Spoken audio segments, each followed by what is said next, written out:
PRC 4 में हमारा आज जो है इंट्रोडक्शन क्लास है और इसके अंदर जो है आपने काउंसलिंग सेशन में जो है आपको फैसिलिटेट तो किया गया होगा, लेकिन बीइंग अ टीचर जो है वो आपको जरा सा कुछ चीजें आपसे शेयर करनी है और ये वेरी फर्स्ट क्लास की होती हैं, तो होपफुली आपको जरा ज्यादा अच्छी बेटर जो है समझ में आ जाएगा। ये पीआरसी जो है प्री रिक्विजिट कॉम्पिटेंसी लेवल जो है ये इंट्रोड्यूस करा है, तकरीबन समझ लो साल डेढ़ साल हुआ है आई कैप ने। ये समझ लो तुम्हारी चार्टर्ड अकाउंटेंसी से पहले की जो है थोड़ा सा तुम्हें वार्म अप करने के लिए, ताकि सब इक्वल पे आ जाओ। सब डिफरेंट डिफरेंट पैरामीटर से डिफरेंट डिफरेंट स्कूल से आते हैं, तो सबका एक तरह से बैलेंस जो है क्लास बनाने के लिए, और सबकी जो है एक किसी ने थोड़ी सी स्कूलिंग अच्छी होती है, कहीं पे स्कूलिंग थोड़ी सी वीक हुई, किसी का कोई सब्जेक्ट स्ट्रांग होता है, किसी का कोई स्ट्रांग वीक होता है। तो इन सब चीजों को ओवरकम करने के लिए इन्होंने ये 5 जो है CBE papers, that is called CBE computer based exam launch करे। और ये तकरीबन जो है आपके ऑनलाइन जो है जो कंप्यूटर बेस्ड जो है ये पेपर्स होते हैं।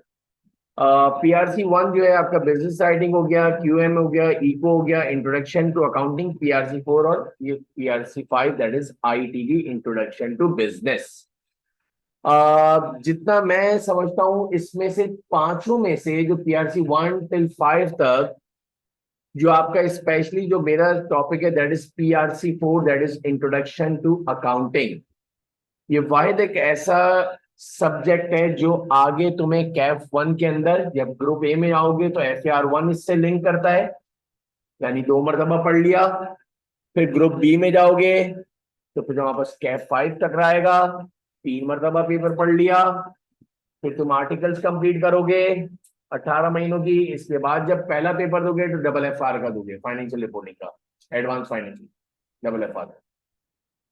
तो हमारे टीचर्स कहते थे जिस चीज को आपको रिपीटेडली बार बार पढ़ना हो तो उसको अच्छी तरीके से सीख लो, स्पेशलाइज्ड हो जाओ।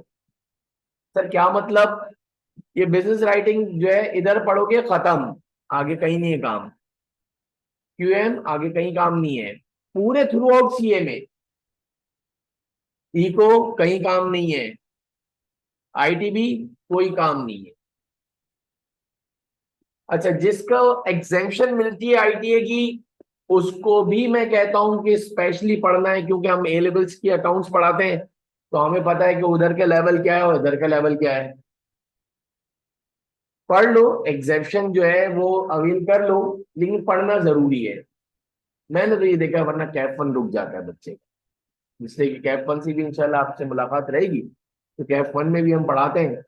तो इसके अंदर आपके पास जो है बहुत सारी चीजें समझने की हैं। 2 घंटे के सारे पेपर है, 1 से लेकर 5 तक के सारे 2 घंटे के पेपर होते हैं। हर मंथ पेपर होते हैं। एक आपके पास है कि आपने जो है जब प्रिपरेशन हो जाएगी हमारी इंशाल्लाह, तो उसके बाद जो है जिस मंथ का आपने जो है एग्जीक्यूट करना है पेपर, तो आपने जो है एग्जामिनेशन जो है फिल करी और आपने जो है पेपर दे दिए। सेकेंड वीक के बाद थर्ड वीक के 23rd से हर महीने की 23 तारीख से पेपर स्टार्ट होते हैं। 5 दिन कंसेक्यूटिव पेपर होते हैं, 5 हर महीने के। यानी इसके अंदर ये जो है आपके पास पहले ये था कि 3 महीने रजिस्ट्रेशन से पहले की जरूरत थी, अब 15 दिन पहले रजिस्ट्रेशन करवाओ और फौरन पेपर दे दो। पहले 3 महीने गए, पूरे 90 दिन पूरे होंगे, इसके बाद तुम्हारी एलिजिबिलिटी बनेगी और फिर तुम जो है बैठोगे पेपर में। अब इधर पेपर की जो है आपने आप रजिस्ट्रेशन करी, 15 दिन हुए और 16वें दिन आपने पेपर दे दिया बच्चे। मेरा जितना है पर्सनली, ये जब थोड़ा सा कोर्सेज हो जाएंगे डेफिनेटली, आपने जो ये 12 क्लासेस जो है पूरी 12th क्लासेस तक पढ़ा है, तो उसको मिला के इन्होंने ये कुछ डिजाइन किया है। तो वो थोड़ा सा जब आधे से ज्यादा तुम्हारा कोर्स हो जाएगा फिर तुम सही डिसाइड करोगे कि तुम लोगों को कितने पेपर दोगे। मतलब सबका कोई ये कोई फिक्स नहीं होता, और आपके जब ऑप्शन है तो आप पांचों कंसेक्यूटिव पेपर जो है। हाँ सही। तो मेरा कहने का मकसद कि जब इंशाल्लाह वो क्लासेस के हाफ से ज्यादा जब आपके कोर्स हो जाएगा तो फिर जो है डिसाइड कर लेंगे कि आपको 2 पेपर इस महीने दे दिए, 3 अगले महीने दे दिए, या 3 अभी दे दिए, 2। वो वेरी करता है सब्जेक्ट टू सब्जेक्ट ऑफ बच्चे की क्या पोजीशन है। इधर तक क्लियर है सबके बेटा? 2 घंटे का पेपर है, 50। अच्छा, रिगार्डिंग मैं अपने आईटीए इंट्रोडक्शन टू अकाउंटिंग जो है ऑनलाइन वाले स्टूडेंट से ये बता दूं कि ये मैंने कुछ सिर्फ ये बताया है कि PRC 4 जो आपका इंट्रोडक्शन टू अकाउंटिंग है, इसकी बेस आपको कैफ 1 में, FAR 1 में आपके पूरा लिंक बनेगा, FAR 2 में बनेगा, और फिर FFR। यानी वाहिद पेपर ऐसा है बच्चे जो तकरीबन चार्टर्ड अकाउंटेंसी में तुम जो है 4 मरतबा पढ़ोगे इन शॉर्ट। बल्कि इसके अंदर मैं एक और चीज और ऐड कर दूं कि इसके अंदर इन्होंने PRC 4 का भी आपके सामने सिलेबस भी डिस्कस करेंगे, तो उसमें एक इन्होंने चैप्टर जो है डाला है accounting for manufacturing, manufacturing account का, जिसका कॉस्ट अकाउंटिंग से बेस होता है कैफ 3 का। तो थोड़ा सा उन्होंने उसका भी एक फ्लेवर डाला है हल्का फुल्का सा इस PRC 4 में। रही बात जरा पेपर की क्राइटेरिया से, तो मैं अपने PRC 4 के पेपर का जरा सा आपको जरा सा क्राइटेरिया दे दूं कि उसका स्टैंडर्ड या उसका क्या परफॉर्मा है। आपके पेपर में 2 सेक्शंस के ऊपर बना होगा, एक होगा सेक्शन ए और एक होगा सेक्शन बी बच्चे। सेक्शन ए में आपके पास 40 MCQs आएंगे। हर MCQ आपके पास 2 मार्क्स का है। कुछ भी लिखना नहीं है तुम्हें पेपर में, सिर्फ टिक करना है। They provide you the rough sheet, rough sheet देंगे, कैलकुलेटर तुम्हें अलाउड होगा। आई थिंक मेरे ख्याल से स्टेशनरी भी उधर से मिलती है, उधर सॉल्व करोगे। एक कंप्यूटर स्क्रीन पे एक सवाल होगा, एक कंप्यूटर स्क्रीन पे एक MCQ होगा, 4 ऑप्शन होंगे। टिक कर दिया आपने। फॉर एग्जाम्पल आपने ए को लगा दिया, आपने कहा अरे यार ये जो है, अच्छा फिर 1 के बाद 2 पे गए MCQ, सेकंड कर लिया, थर्ड नहीं करा, फोर्थ पे चले गए। 40 MCQs जो है सेक्शन ए में कितने हैं? 40 MCQs हैं। हर MCQ 2 मार्क्स का ही है, यानी 80 मार्क्स इसके हो गए बच्चे। सेक्शन बी जो है वो 20 मार्क्स का एक ही सवाल है, that is you have to prepare the final account, preparation of financial statement है। लेकिन फर्क यह है कि पूरा फॉर्मेट बना हुआ आएगा। इधर से आपको जो है ऑप्शन दिए होंगे, कैलकुलेशन करोगे।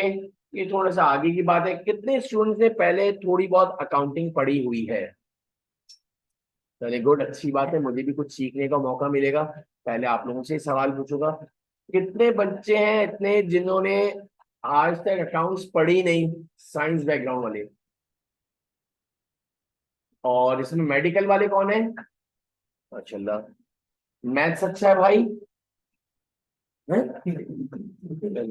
मैथ्स किसका प्री में? थोड़ा शर्म क्यों आ रही? थोड़ा पढ़ा हाथ उठाओगे तो गलत काम थोड़ी करेंगे ना। मेडिकल में जो थोड़ा सा मैथ्स का जो है वो थोड़ा सा वीकनेस होती है, मैथ्स मैथ्स के ऊपर जो है कैलकुलेशन वाले सारे टॉपिक्स हैं बच्चे। थोड़ा सा आप कोशिश करेंगे कि इम्प्रूवमेंट हो, जो नहीं आता है वो आप सीखते जाना। लेकिन एज कंपेयर टू दूसरे बच्चों से ज्यादा आपको, अगर वो 1 घंटा पढ़ रहे हैं तो आपको 2 घंटे पढ़ना पड़ेगा। अगर आपने नहीं पढ़ा, डेली की डेली बेसिस पे आपको पढ़ना पड़ेगा। अल्हम्दुलिल्लाह अभी लास्ट अटेम्प्ट में आप पूछ भी सकते हैं कि अभी जो जुलाई के अंदर जो है अभी जो रिजल्ट आया, तो अल्हम्दुलिल्लाह 100% ITA का रिजल्ट आया, एक बच्चा भी फ्लंक नहीं हुआ। तकरीबन 23 बच्चों ने पेपर दिया था, 23 स्टूडेंट्स ने ITA का पेपर दिया था। अल्लाह का बड़ा एहसान है कि 100% रिजल्ट बहुत बड़ी अचीवमेंट इस लिहाज से है कि भाई इसमें बहुत सारे अकाउंटिंग नहीं भी पढ़े थे, तो वेरी फर्स्ट टाइम पढ़ा और उन्होंने जो है फर्स्ट अटेम्प्ट के अंदर पेपर क्लियर करा। तो होपफुली आपसे भी यही इंशाअल्लाह ताला उम्मीद है, इसी तरह पढ़ाते हैं। बस आपकी जो है मेहनत जो है वो डाइवर्सिफाई होती रहती है। कभी आप बड़े एक्टिवली बैठे हुए होते हो, कभी बहुत अच्छा पार्टिसिपेट कर रहे होते हो, कभी आप जो है थके हुए हो, डल हो, तो आप जो है वीक होते हो। तो इस तरीके से आप लोगों की मेहनत के ऊपर, कंसंट्रेशन लेवल के ऊपर बात बनती है। सारे टीचर्स अपने लिहाज से सारी मेहनत करते हैं, अब आपके ऊपर है कि किस तरीके से आप जल्द से जल्द करते हैं। थोड़ा सा सिलेबस बड़ा होता है बच्चों, थोड़ा सा इसको कवर भी करना होता है। आपकी अटेम्प्ट जो है वो दिसंबर में बनेगी तकरीबन ऑलमोस्ट। तो दिसंबर के अंदर जो है अगर आप 2 से 3 पेपर दे देते हो और इसके बाद जो है जनवरी में दे देते हो, ताकि ऐसा भी ना हो। बहुत सारे ऐसे हीरे बच्चे भी हैं जिन्होंने 5 पेपर दिए भाई, एक साथ 5 पेपर दिए। लेकिन जरा सा भी वीकनेस होती है तो मैं बोलता हूँ यार डीमोटिवेशन हो जाती है बच्चे को, तो जरा सा हम खुद ही प्लान कर देते हैं। और इसके अंदर किसी टीचर की मुसल्लत नहीं है कि मैं बोला नहीं यही दो, नहीं मेरा ही पेपर दो। जिसमें तुम कंफर्टेबल हो और जिसमें स्ट्रांग तुम्हें लगता है तो सबसे पहले वो पेपर दो, ताकि उसमें पास होगे तो डेफिनेटली आगे की पेपर भी इंशाल्लाह क्लियर हो जाएंगे। सेक्शन बी जो है 20 मार्क्स का, जो आपको फाइनेंशियल स्टेटमेंट बनानी है तो वो एक पूरा सवाल होगा, उसके ऊपर वो 20 नंबर का सवाल है बच्चे। उसके अंदर आपको कैलकुलेशन करनी होगी। फॉर एग्जांपल सेल्स दी हुई है, आगे बताएंगे, बिल्कुल स्टार्ट से लेंगे। बहुत सारी अभी जो चीजें ले रहा हूँ तो वो मेडिकल और जो नॉन कॉमर्स के स्टूडेंट्स हैं उनको नहीं समझ में आएगा, तो हमें कैलकुलेट करके उसमें, पहले जब ये आईटीआई का पेपर आया था तो ये 20 मार्क्स के अंदर सारी फिलिंदा ब्लैंक्स थी, पूरे 20 फिलिंदा ब्लैंक दिए थे, यानी आपको टाइप करना था। तो मेरे ख्याल से बच्चे तो धड़ाधड़ फेल हो रहे थे। अब इन्होंने उसको और ईज कर दिया, और अब इसमें भी इन्होंने क्या कर दिया, सब सारे के सारे उसमें जो है आपके पास जो है ऑप्शनल है। यानी ये जैसे तुम ऑनलाइन फॉर्म फिल करते हो, ये मैंने सामने बनाया हुआ, ये जरा देख लो। जैसे एक एरो हेड आएगा, माउस के जरिए, चूहे के जरिए इसको तुम क्लिक करोगे पेपर में तो एक ड्रॉप बॉक्स खुल जाएगा, उसमें 4 ऑप्शन होंगे। उसमें से तुम अपना राइट आंसर चूज करोगे, उसको तुम क्लिक करोगे तो वो उधर आ जाएगा। यानी अब माशाल्लाह लिखने की भी जहमत नहीं करनी है। अब वो 4 आंसर होंगे, हाँ, लेकिन ये बड़े मजे की बात है, जिस जिस गलत तरीके से माशाल्लाह तुमने सवाल करा होगा वो उधर ऑप्शन दिख रहा होगा। यानी एक बच्चे ने यूं गोल घूम कर आया और आंसर निकाला तो वो भी दिख रहा होगा। आई कैप सबका ख्याल रखता है माशाल्लाह, सबको खुश रखता है, ये याद रख लीजिएगा। ऐसा नहीं है कि एक ऑप्शन सही है और 3 सिंधी में लिखे हुए हैं कि हमें पता है ये 3 सिंधी वाले आंसर हो ही नहीं सकता, ऐसा नहीं हो सकता। ये जब सवालात सामने आएंगे तो ज्यादा अच्छी तरीके से बताऊंगा। देखो ये इसका स्टैंडर्ड है, क्या घूमा हुआ पेपर देता है वो, किस तरीके से ये बना के देता है। 20 मार्क्स का आपका फाइनेंशियल स्टेटमेंट का ये सवाल है। अच्छा एक और बात, 40 एमसीक्यूज तक गए, फिर आप रिवर्स पे आ सकते हो। आपने कहा यार ये मैंने क्वेश्चन नंबर एमसीक्यू नंबर 1 का मैंने ए ऑप्शन करा है, यार ये तो मैंने वापस चेक करा तो ये तो गलत है, इसका बी आंसर है। तो तुम बी को क्लिक करोगे तो ए से जो है कर्सर हटके बी पे आ जाएगा। बी आपने कहा अरे ये बी भी मैंने गलत भंड मार दिया है, डी है, डी को क्लिक करोगे तो बी से हटेगा डी पे आ जाएगा। यूं ही खेलते रहना, A B C D, A B C D. भाई ऐसे सुन लो जैसे गाँव गाँव से आए हो, इस तरह से। मतलब मेरा कहने का कि आप उसको तब्दील कर सकते हो। कोई आपका एप्टीट्यूड टेस्ट नहीं है कि एक दफा आप चले गए तो आगे पीछे बैक साइड पे नहीं आ सकते हो। आप 40 एमसीक्यूज को आगे तक भी और फिर बैकवर्ड पे भी चेक कर सकते हो जब तक आपका पेपर खत्म नहीं होता। दूसरी बात, 2 घंटे का पेपर है तो ये कोई आपका इंटर बोर्ड का पेपर नहीं है कि कोई इन्विजिलेटर उधर से बोलेगा 2 घंटे हो गए तो स्टॉप राइटिंग नाउ, या तुम्हें माँ की कसम में रुक जाओ। कोई ऐसी कहानी वानी नहीं है। खुद ब खुद जो है कंप्यूटर जो है खुदाफिज करेगा और बंद हो जाएगा, फिर करते रहना, फिर कुछ भी नहीं होगा। किसी के दिमाग में आ रहा हो कि नहीं यार मैं इंशाल्लाह आखिर में, एक साल बच्चे की अभी लास्ट बता रहा हूँ, अलग अलग आते हैं, इतने सालों से पढ़ा रहे हैं तो वही आपसे शेयर करते हैं जो बच्चे बताते हैं। अब तुम लोग जब पेपर देने जाओगे तुम अपनी कहानियां लेकर आओगे। तो माशाल्लाह उसने जो है सारे एमसीक्यूज जो है सॉल्व करे, बच्चे सॉल्व करे, सबके ऑप्शन माशाल्लाह कागज में लिख रहा है, कागज में लिख रहा है कि अभी इसको लिखता हूँ। अबे भाई कोई शादी है, लिखता जा, ये कौन सी बात है, ये पूरा पेपर सॉल्व करा है कि आखिर में सारे जल्दी जल्दी टिक कर दूंगा। सही है उसकी। आप देखो तो टाइम पीरियड देखो, ये कोई बच्चे, ये कोई बताने वाली बात है, और ये इतने आप इतनी स्कूलिंग करने के बाद। और मुझे जहां तक पता चला है तो 30 मिनट्स के ऊपर एसीसी के पेपर में तो कंफर्म बात है, इसलिए कि मुझे पता है 2 घंटे का जब पेपर होता है तो लास्ट 1.5 घंटे के बाद जब 30 मिनट बचते हैं तो आपकी एक विंडो पे एकदम बड़ा सा लिखा हुआ था 30 मिनट्स आर लेफ्ट। वो आपको बता रहे देखो 30 मिनट रह गए। फिर 15 मिनट के बाद आता है, फिर 10, फिर 5, फिर आता है गुड बाय। तो खुद ही पेपर बंद हो जाता है, इधर भी आपके बंद हो जाता है। टाइम का खास ख्याल रखना। ऊपर एंटी क्लॉकवाइज में जो है, बैकवर्ड में जो है आपकी जो है वॉच चल रही होती है, तो इसका भी ख्याल रखना। ये सारी चीजें कॉमन एक जर्नल में सारे पेपर्स के लिहाज से बात कर रहा हूं अभी आपसे, मैं अपने स्पेशली पेपर के लिहाज से बात नहीं कर रहा। सारे पेपर 2 घंटे के, आपको पता होना चाहिए। हाँ, जिसके अंदर है इंशाल्लाह जरूर याद दिलाना। How to solve CB paper आपको जरूर काउंसलिंग करेंगे, एक बाकायदा क्लास रखेंगे कि किस तरीके से सीबी पेपर दोगे, उसको तुम इंशाल्लाह सब पे इंप्लीमेंट करना। बल्कि एक काम ये करेंगे कि जब तुम्हारा पहला चैप्टर कंप्लीट होगा, इसके बाद मैं पेपर रखूंगा, तो उसमें ही तुम इंप्लीमेंट करके देखना कि किस तरह से सीबी पेपर को सॉल्व करते हैं। देखिएगा क्या बताते हैं, उसको इंप्लीमेंट करिएगा, फिर बताइएगा उसका कितना रिजल्ट आया। ठीक है ना। अच्छा जी, अब ये आपके पास आईटी के अंदर 100 मार्क्स है, ये हो गया। 80 मार्क्स के आपके सेक्शन ए में जो है 40 एमसीक्यूज हो गए 2 मार्क्स के। ये लिखते जाओ जरा सा थोड़ा बहुत। ये मैं अपने सेक्शन आईटीए के पेपर का आपको फॉर्मेट बता रहा हूँ। और सेक्शन बी में आपको 20 मार्क्स का एक ही सवाल होगा, और वो आपके पास जो है फाइनेंशियल स्टेटमेंट्स है।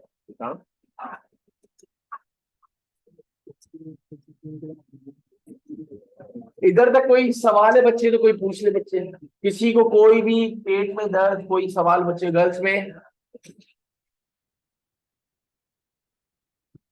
क्लियर है बेटा, ये लिख लो जल्दी से।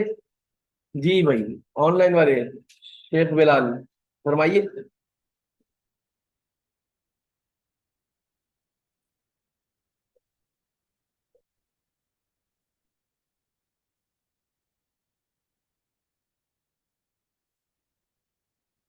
बिलाल बोल भी दो बेटा।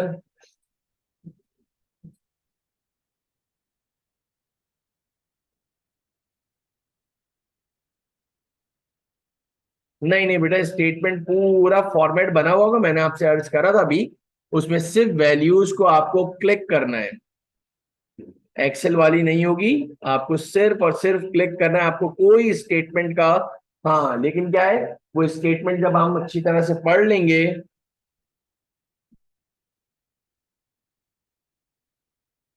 नेट प्रॉब्लम कर रहा है भाई।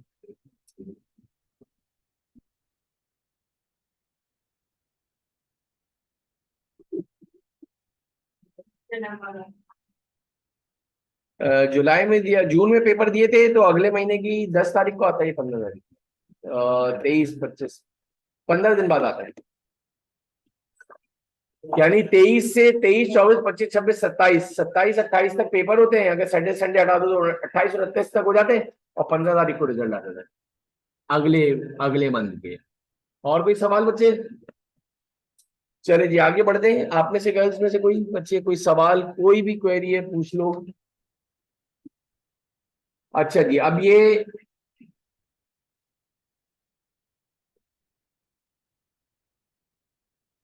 सर अगर सेल्फ स्टडी शुरू करनी हो तो आईटीए में कैसे कर सकते हैं?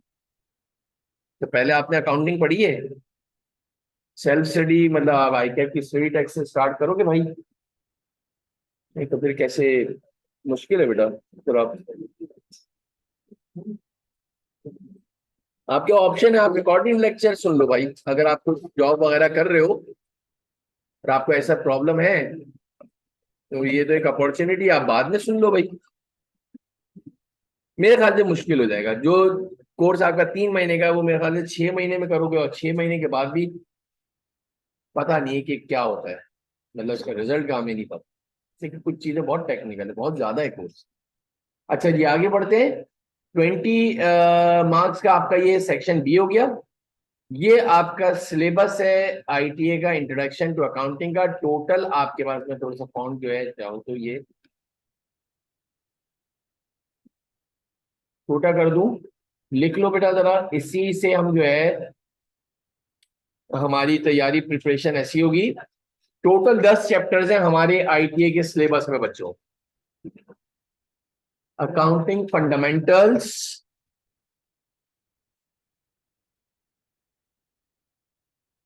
पेपर सिर्फ लैपटॉप पर ही होगा या मोबाइल पर भी दे सकते हैं? नहीं नहीं बेटा, आपकी आई कैप की जो डेजिग्नेटेड जो आपकी लैब है उधर जाके देना है, घर पे थोड़ी देना है।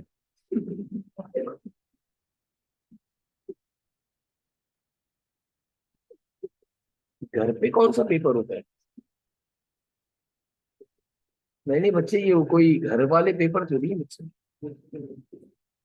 पेपर्स ऑनलाइन होंगे बेटा, वो उधर ही आई कैप की जो डेजिग्नेटेड जो इनकी लैब्स है उधर जाके आपको देना है, उधर ऑनलाइन होगा, घर पे ऑनलाइन थोड़ी होगा। अभी तक लाए नहीं है इस तरह का कोई ऑप्शन। नहीं बेटे, वो तो उधर ही होगा ना डेफिनेटली। उसमें बाकायदा टाइम लिखा हुआ आएगा आपके पास, आपका एडमिट कार्ड आएगा, एडमिट कार्ड के अंदर जो है आपका, जाओगे तो उस लैब के अंदर मेरे ख्याल से 30 30 पीसी है एट ए टाइम, जो है 30 बच्चों का पेपर हो रहा होता है। तो पहले 10 से 12 में एक का हो गया, फिर 12:15 से 2:15 एक और का होगा। इस तरह शाम तक आपकी कौन सी शिफ्ट में होगा उसमें लिखा हुआ है सब कुछ। बहरहाल ये सारी तो आगे की बातें हैं। अच्छा, एक पहला चैप्टर का नाम है बच्चों अकाउंटिंग फंडामेंटल्स, फिर सेकंड है स्पेशल डेज बुक और बुक्स ऑफ प्राइमेंट्री। थोड़ा सा फॉन्ट इसलिए छोटा कर ताकि आपको दिख जाए, और तो ये थोड़ा सा मैं बड़ा कर देता हूँ, फिर आप बोल देना। इसके बाद आपके पास ledgers and trial balance,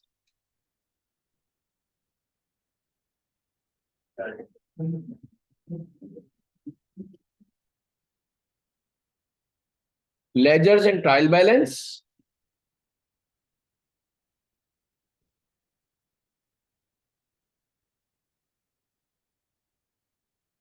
accounting fundamentals, special days book. हो सकता है एक आध चैप्टर जो है आई कैप की स्टडी टेक्स्ट के अंदर आगे पीछे हो, लेकिन हम जिस सीक्वेंस से पढ़ेंगे वो मैंने आपको लिखवा दिया। अच्छा है, आपको पता चल जाएगा कि पूरे सेशन के अंदर कि हम अभी कौन से जो है चैप्टर पर हैं, आपको ये भी आइडिया हो जाएगा। स्पेशल डेज बुक और books of prime entry, ledgers and trial balance, bad and doubtful debts, DOUBT, doubtful debts. Number fifth one is accrual and prepayments. Accrual and prepayments, depreciation expense, inventory valuation, accounting for manufacturing,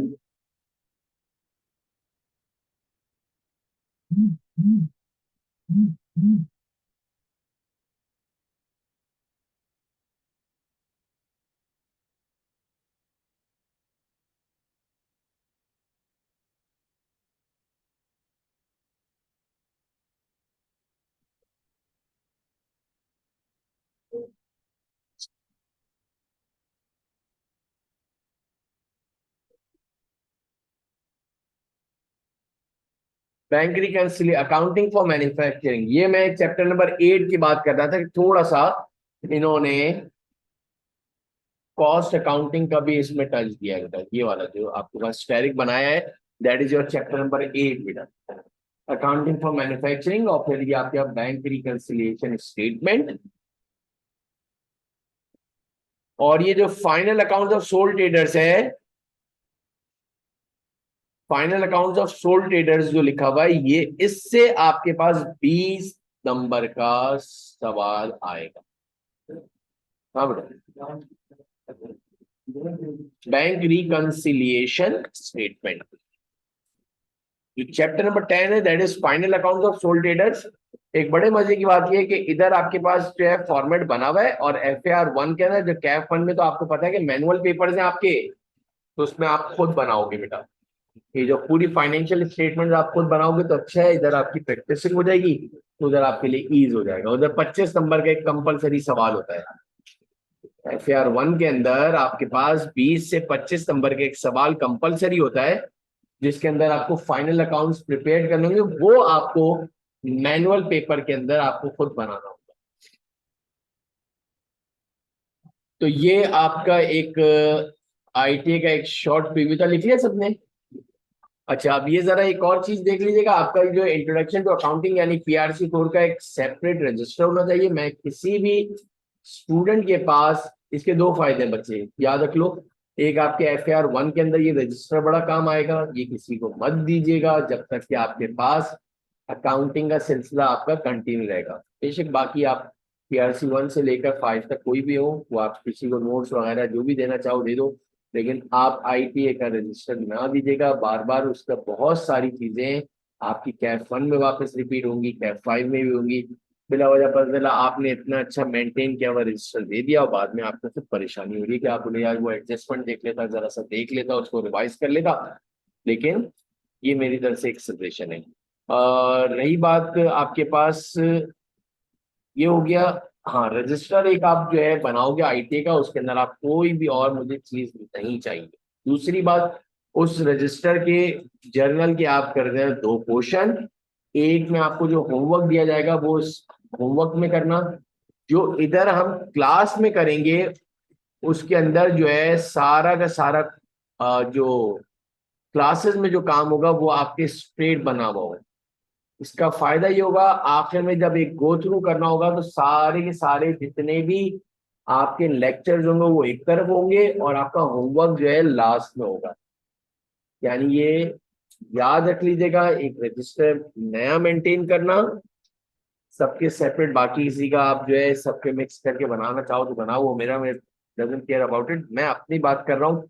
अब ITA के लिए जो है एक register अलग बनाना, उसका जो शुरू के लेक्चर्स में, जैसे आज ही हम स्टार्ट करेंगे, आज इंशाल्लाह हमारा जो है पहला चैप्टर का थोड़ा सा स्टार्ट होगा। और कोई सवाल है तो बेटा पूछ लो। सर ये जो 40 MCQs आएंगे वो किस में से आएंगे? पूरे सिलेबस से आएंगे, एंटायर सिलेबस। 40 MCQs आने वाले हैं वो पूरे 10 के 10 चैप्टर से आएंगे। सर ये जो 20 मार्क्स का ये फाइनेंशियल स्टेटमेंट, ये चैप्टर नंबर 10 है, और मजे की बात ये चैप्टर नंबर 10 जो है पूरे 9 चैप्टरों से मिलकर बना है। तो एक ही बात हो गई, उसमें सारी एडजस्टमेंट इसी में शामिल हो जाएगी। तो जब इंशाल्लाह जब करोगे तो ये आपके हो जाएगा। तो ये आपके इंट्रोडक्शन की एक क्लास मैंने रखी।